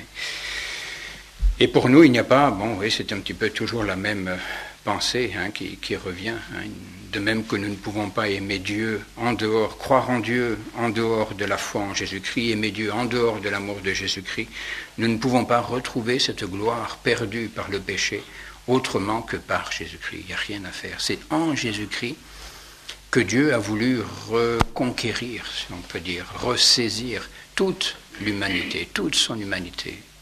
Oui, il n'y a pas d'autre voie pour nous pour retrouver cette gloire perdue que de passer par Jésus-Christ. C'est pour ça qu'il monte sur la croix, c'est pour cela qu'il prie. Et il serait absurde et meurtrier d'imaginer pouvoir sauver nos âmes, pouvoir retrouver la gloire perdue, retrouver la gloire qui est en Dieu, sans passer par Jésus-Christ, sans passer par le même chemin qu'a suivi Jésus-Christ. Cela serait de l'illusion complète, meurtrière. Il faut faire attention à cela. Alors bien sûr, on peut dire, mais enfin quand même, il aurait pu prendre un autre moyen. Peut-être. On va voir ça. Est-ce qu'il aurait pu? Sans doute, il aurait pu. Mais est-ce que c'eût été raisonnable? Parce que quand même, qui c'est qui a fait la boulette? Dites, c'est pas lui, hein? Qui est-ce qui a fait la bêtise? C'est pas lui, c'est nous. Hein? Alors quand même, il n'est pas tout à fait, je dirais, injuste, et bien que nous ayons peut-être à expier quelque peu, hein, quand même. Ça me paraît tout à fait légitime et tout à fait juste, oui. Donc je pense qu'il ne faut pas être scandalisé par la croix, scandalisé, mais justement par cette nécessité de la croix dans nos vies. Et puisque le péché est présent dans nos vies, il est normal que la croix y soit aussi pour purifier, justement, pour nous sortir de ce péché. Jésus-Christ, lui, qui était sans péché, a voulu monter sur la croix. Alors nous, qui sommes pécheurs, nous refuserions de monter sur la croix. Nous voudrions aller à la gloire sans passer par la croix. Enfin, quand même, il faut être raisonnable. Il faut être raisonnable. Et je vous accorde que la croix, c'est pas drôle. C'est vrai, ça, c'est vrai, mais écoutez, arrêtons de pécher, alors. Arrêtons de pécher. Arrêtons de pécher. Ils sont terribles, ces hommes, hein, qui font presque le reproche à Jésus-Christ d'être monté sur la croix. C'est vrai. Qui est-ce qu'il a mis sur la croix, dites? Alors à qui faut-il faire de reproche? À lui ou à moi? Ou à nous? Bon. Et oui. Et c'est dans le Christ, justement, c'est comme quelque chose de phénoménal, que Dieu, justement, n'ait pas accepté de nous laisser, de nous abandonner à nos péchés, que Dieu n'ait pas pu se résoudre, voyez, à nous laisser finalement, je dirais, encourir la condamnation méritée. On mérite la condamnation, pas de problème par tous nos péchés. Mais Dieu ne le veut pas. Dieu ne veut pas que nous soyons condamnés, et donc il nous envoie son Fils. Voilà, son Fils qui prend la croix, et qui par la croix retrouve la gloire, reconquiert la gloire, non pas pour lui tellement, mais pour nous. C'est pour nous qu'il reconquiert la gloire sur la croix. Alors on va faire les difficiles. Et oui. C'est dans le Christ que Dieu veut reprendre un petit peu sa création et toutes ses créatures. Saint Paul nous a avertis dans l'Épître aux Romains, tous sont péchés et sont privés de la gloire de Dieu. Tous sont péchés et sont privés de la gloire de Dieu. Il n'y en a qu'une.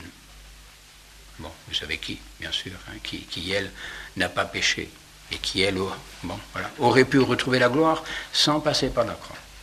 Et pourtant, elle a voulu venir à la croix. Elle a voulu venir au pied de la croix. Et là, à la croix, elle était debout, au pied. Voilà. Et elle offrait, et elle s'offrait avec son Fils. Alors, quand même. Et oui, tous sont péchés et sont privés de la gloire de Dieu. Et cette gloire, eh bien, Dieu nous la propose. Il nous la propose dans son Fils, par la même voie que son Fils. Et cette gloire, quelle sera notre gloire, justement, à nous dans l'éternité? Eh bien, ce sera la même gloire que celle de Dieu. Et nous connaîtrons Dieu, nous le verrons face à face. Vous vous rendez compte un peu ce que ça sera, disons. Essayez d'imaginer un petit peu, c'est inimaginable, qu'est-ce que vous voulez, c'est sûr, mais enfin, nous verrons Dieu face à face, nous le verrons autant que nous pouvons le voir, nous le connaîtrons autant que nous pouvons le connaître, nous verrons sa sainteté, nous verrons sa splendeur, nous verrons toutes ses perfections, nous comprendrons tout ce que nous n'avons pas compris ici-bas, ça sera bien quand même, tous les mystères, tous les trucs, mais les pourquoi qu'on s'est posés, on aura toutes les réponses. Ah, oui, c'est vrai que j'étais bête, tiens. Et pourquoi je me cassais la tête, quand même. J'aurais mieux fait de me taire et d'adorer, ça aurait été beaucoup mieux. Mais c'est vrai. Mais c'est vrai, on le comprendra trop tard. Enfin, trop tard, non, ce ne sera pas trop tard, mais enfin, voilà, mais oui. Et nous verrons tout cela. Alors, bien sûr, nous ne verrons pas Dieu, je dirais, dans toute son immensité, c'est sûr, parce que malgré tout, nous resterons limités, nous serons des créatures, et lui, c'est le Créateur infini, nous ne comprendrons pas Dieu, mais nous le verrons face à face, nous verrons sa splendeur, et puis là, bien, toute notre éternité sera un hymne de louange. Nous n'aurons rien d'autre à faire dans l'éternité que de chanter la gloire de Dieu. Voilà, lui dire qu'il est beau, qu'il est bon, qu'il est... Enfin, tout ce qui nous passera par la tête, si vous voulez, et ça ne sera que des bonnes choses, ça sera magnifique. Ouais. Et c'est pour ça que nous sommes créés. Nous sommes créés, nous dit saint Paul, pour la louange de sa gloire. Pour la louange de sa gloire. Voilà. Et c'est cela, bien justement, que Jésus-Christ peut-être a essayé de nous faire comprendre dans ces derniers chapitres là, de Saint Jean, 16, 17, là, cette prière sacerdotale, où il prie à son Père, il prie son Père, il parle à son Père, mais il a voulu que cette prière soit entendue des hommes. Il a voulu que ses apôtres soient témoins de sa prière, ouais, pour qu'elle soit encore pour eux, je dirais, une sorte d'instruction, d'enseignement, ouais, sur ce qui anime son âme au dernier moment, avant de partir vers le jardin des Oliviers. Il prie pour lui, il prie pour ses disciples, il prie pour ceux qui viendront. Et qu'est-ce qu'il demande pour tous? La gloire, c'est tout. Rien d'autre que la gloire. Voilà. Il les a instruits d'abord sur la nécessité d'aimer, l'amour, l'importance de l'amour. Il leur a révélé un petit peu justement les secrets de son amour. Et maintenant, bien voilà, quel sera l'aboutissement, quel doit être le terme de tous nos désirs. Tous nos désirs, tout doit tendre à la gloire de Dieu. Glorifier Dieu. Nous sommes créés pour ça, rien d'autre que pour cela. Nous sommes créés pour glorifier Dieu dans l'éternité, c'est clair ça, mais à condition de l'avoir glorifié ici-bas. Si nous ne glorifions pas Dieu ici-bas, il ne faut pas espérer le glorifier dans l'éternité, c'est logique. Il y a une continuité entre les deux, qu'est-ce que vous voulez. Il faut donc rendre gloire à Dieu ici-bas, pour espérer lui rendre gloire dans l'éternité. Et si vous voulez quelques peut-être indication peut-être un peu plus pratique pour nous, qu'est-ce que ça veut dire glorifier Dieu? C'est faire comme Jésus-Christ. Voilà. Faire sa volonté. C'est ça. Ça n'est rien d'autre que cela. Ouais. Glorifier Dieu, pour nous, donc ça implique d'abord de le connaître. Le connaître, il faut connaître Dieu. Il faut connaître le mystère de Dieu. Il faut étudier Dieu. Il faut lire les évangiles. Il faut lire les Saintes Écritures. Il faut connaître Dieu. Et sans doute, il y a trop de chrétiens qui se contentent d'une connaissance un peu partiel. On se contente du sermon le dimanche, et encore quand on écoute. Et bon, puis après ça, voilà, ça ira bien avec ça. Mais avouez que ça ne va pas très loin, ça ne dit pas tout quand même. Ça a besoin d'être complété, il faut lire un petit peu par ailleurs. Donc il faut connaître Dieu. Et ensuite, il faut louer Dieu. Il faut compléter cette connaissance de Dieu par l'amour, et l'amour qui s'accompagne de louange, cette louange de Dieu. Alors louer Dieu, ça ne veut pas dire être toute la journée en train de chanter Magnificat, Alléluia, Te Deum, c'est pas ça. Enfin si, d'une certaine façon, mais en silence, peut-être simplement. Et quelle est la bonne façon de louer Dieu? Eh bien, c'est de faire sa volonté. Voilà la meilleure louange de Dieu, accomplir sa volonté. Voilà. Là, au moins, quand je fais ce qui plaît à Dieu, eh bien, je le loue. Je le magnifie, et je reconnais que sa volonté est sainte, que sa volonté est bonne, qu'elle est meilleure que la mienne, et que la mienne doit se soumettre à la sienne. Voilà. La bonne façon de glorifier Dieu, c'est faire sa volonté, tout simplement. C'est pas très difficile de glorifier Dieu, pas très compliqué. Et glorifier Dieu, c'est finalement, peut-être, ça pourrait se résumer je dirais dans une pensée, c'est de respecter toutes les intentions de Dieu. Respecter les intentions de Dieu, c'est creuser un petit peu ça. Creuser un petit peu respecter les intentions de Dieu. Quand Dieu a fait telle chose, il avait telle intention. Voilà, mais moi je n'ai pas le droit d'utiliser cette chose-là pour une autre intention que celle de Dieu. Voilà une façon de glorifier Dieu.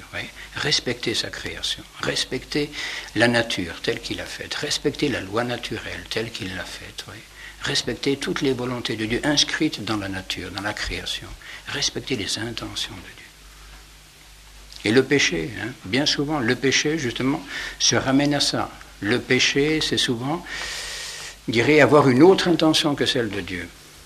J'utilise quelque chose, voilà, Dieu a prévu telle chose pour tel effet, mais moi, je vais m'en servir pour un autre effet. Voilà. J'ai une autre intention que celle de Dieu, voilà, désaccord avec Dieu. C'est fini, je ne glorifie pas Dieu. Je me glorifie moi-même, mais ça ne mène pas au paradis. Se glorifier soi-même, ça ne mène pas au paradis. C'est à Dieu à nous glorifier, ce n'est pas à nous glorifier nous-mêmes. Mais à condition de le glorifier d'abord, l'avoir glorifié sur la terre, comme Jésus-Christ l'a glorifié, pour qu'il nous glorifie dans l'éternité, comme il glorifie son Fils. Bon, je crois qu'on va s'arrêter là. Non, je vous ai assez assommé, je crois. assez endormi, peut-être, je ne sais pas. On pourrait dire encore bien des choses, mais qu'est-ce que vous voulez, il ne faut pas trop. J'étais moins long que d'habitude, ouais. Je fais des progrès quand même. C'est les fins d'année, on est fatigué, c'est pour ça. Enfin, lisez ces chapitres, 14, 15, 16, 17, c'est peut-être les plus beaux chapitres, les plus beaux passages de l'Évangile. Saint Jean, c'est vraiment, c'est le spécialiste, c'est spécialiste vraiment de l'intimité, le spécialiste du Sacré-Cœur, des secrets de Dieu. C'est sûr qu'il a sans doute compris bien des choses que les autres n'avaient pas très très bien compris, qu'ils ont compris plus tard sans doute, mais et en tout cas Saint Jean a une façon tout à fait particulière, propre à lui, de nous exposer ces choses qui sont très très belles. Oui, ces derniers là, cette prière sacerdotale, elle est bon, c'est sûr qu'elle peut paraître un petit peu compliquée, mais pas très quand même. Seulement, il faut la lire posément. Pas la lire trop vite. Si vous lisez comme ça, Père, venez conduire de bien, bien sûr, ça. Vous n'aurez rien compris. Il faut lire posément. Père, voilà. Bon, puis, voilà. Lisez tranquillement. Oui. Eh oui, Père juste, le monde ne vous a pas connu. Ce sont les dernières paroles de cette prière. Le monde ne vous a pas connu. Voilà ce monde pour lequel Jésus-Christ ne prie pas. C'est le monde qui n'a pas connu Dieu, mais qui ne l'a pas connu, c'est-à-dire qui n'a pas voulu de lui, bien sûr. Mais moi, je vous ai connu, et ceux-ci ont connu que vous m'avez envoyé. Donc ça, c'est la foi. Je leur ai fait connaître votre nom, et je le leur ferai connaître, afin que l'amour dont vous m'avez aimé soit en eux, et que moi aussi je sois en eux. Voilà, toujours là. Le terme, la finalité, cette unité. Unité entre Dieu, Jésus-Christ et ceux qui croient en lui. Unité. Voilà, l'unité dans la foi, l'unité dans l'amour, bien sûr. Eh oui. Bon, enfin, voilà. Allez, on s'arrête là.